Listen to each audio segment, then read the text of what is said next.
Young जनरेशनला तुम्ही शेतीबद्दल काय मार्गदर्शन कराल? आता मार्गदर्शन म्हणण्यापेक्षा कसं आहे, प्रत्येकाचा हा इंडिव्हिज्युअल प्रिफरन्स असतो, इंडिव्हिज्युअल त्यांचे चॉईसेस असतात.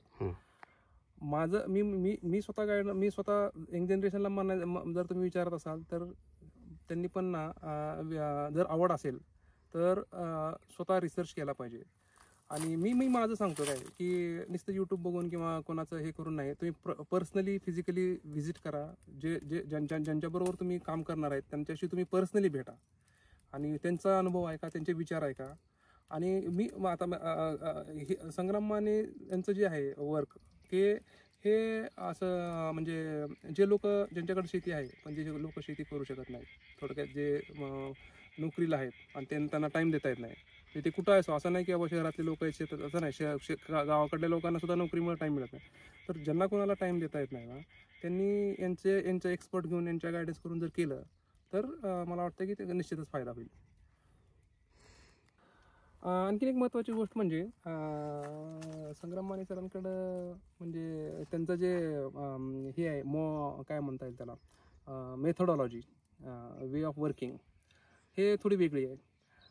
म्हणजे हे आता मी बघितलं, कंटिन्युएशनला कॉल येतात, कंटिन्युएशनची कन्सल्टिंगचे कॉल असतात आणि हे येतात.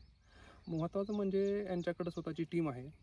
म्हणजे तुम्हाला जर तुम्ही यांच्याकडनं मदत घेणार असाल तर यांच्याकडं सर्व हेल्प आहे. मी स्वतः आज विचारलं सर, मी म्हणलं मला रोपं नाही, मला बाकी पण माहिती आहे, म्हणजे लागवड वगैरे सगळंच करायची.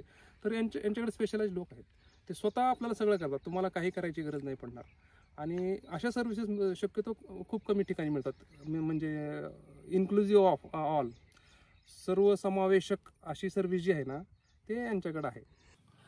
हां, आता म्हणजे आता मी आणखीन एक असा अनुभव आहे की तुम्हाला जर खरंच आवड असेल तर तुम्ही सिलेक्शन करताना एक्सपर्टची, कन्सल्टंटची सिलेक्शन करताना थोडा तुम्ही टाईम घ्या आणि व्यवस्थित सर्व परीने विचार करून घ्या. कारण सध्या बरंच चालू आहे, बरंच हाईप चालू आहे, बरंच म्हणजे असं मी फसवाफसवी म्हणणार नाही, पण कसं असतं शेवटी हा व्यवहार आहे. तुम्हाला सर्व विचार करावा लागतो की तुम्ही एखाद्या ठिकाणं काढून काही घेतलं, सर्व्हिस घेतली तर ती सर्व्हिस तुम्हाला ग्राउंड लेवलला काय मिळते आणि आफ्टर सर्व्हिस तुम्हाला त्याचे काय बेनिफिट्स मिळतात, ते मिळतात का नाहीत, किंवा त्याचं कसं काय. तर याच्यासाठी तुम्ही थोडा विचार करून केला पाहिजे की नुसतं रोपं घेतले, रोपाचे पैसे दिले आणि तुम्हाला रोपं मिळाले म्हणजे झालं असं नाही. तर तुम्ही पुढचा पण विचार करा आणि त्या सगळा विचार करून आणि त्याचं तुम्ही कुणाशी ज्यांच्याशी डीलिंग करणार त्यांना हे सगळं विचारून घ्या की बाबा ठीक आहे तुम्ही पुढचं गायडन्स करणार आहेत का नाहीत, किंवा कसं आहे काय त्याचे चार्जेस कसे आहेत.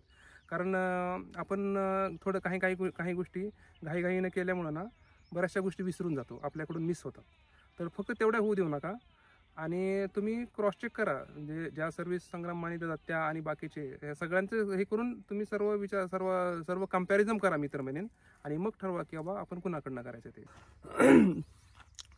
आता आणखीन एक मुद्दा असा येतो की आपण करतो हे कसं की म्हणजे आता म्हणजे समजा प्लॉट करायचा आहे आंब्याचा, केशर आंब्याचा प्लॉट करायचा आहे, तर तुम्ही कशासाठी करताय, तुम्हाला पण काही ना काहीतरी उद्देश असतो, काहीतरी ऑब्जेक्टिव्ह असतो, किंवा आपण काहीतरी फायनान्शियल गेन करू. तर असं आहे, म्हणजे माझं स्वतःचं मत असं आहे की तुम्हाला म्हणजे जर काही फायनान्शियल गेन सर्टन म्हणजे काही एक्सटेंटचा म्हणजे सिग्निफिकंट गेन जर तुम्हाला घ्यायचा असेल तर डेफिनेटली तुम्हाला काही ना काहीतरी एफर्ट करावं लागतं. आणि एफर्ट मी इन टर्म्स ऑफ मनी म्हणेन. एफर्ट म्हणजे तुम्हाला नाही करायचे, हे तुम्हाला काही स्पेंडिंग करावं लागणार आहे. म्हणजे बरेच आता सध्या असं आहे की बरेच लोक फ्रीमध्ये गायडन्स करतात आणि त्यांच्याकडनं काही ऑब्जेक्टिव्ह असतं की तुम्ही आमच्याकडनं रोपं घ्या किंवा तुम्ही आमच्याकडनं औषधं घ्या, आम्ही तुम्हाला फ्री गायडन्स करू वगैरे. तर तो तुम्ही थोडा व्हेरीफाय केला पाहिजे करताना. म्हणजे जर तुम्हाला खरंच गेन घ्यायचा असेल तर तुम्ही मला वाटतं की तुम्ही एक चांगला एक्सपिरियन्स कन्सल्टंट घेऊन आणि त्यांचं जे काय असेल म्हणजे तुम्ही डीलिंग करून ते कॉम्पेन्सेशन जे काय असेल ते सेट करून घ्या. म्हणजे तुम्ही स्वतः करायला गेल तर काही प्रॉब्लेम नाही,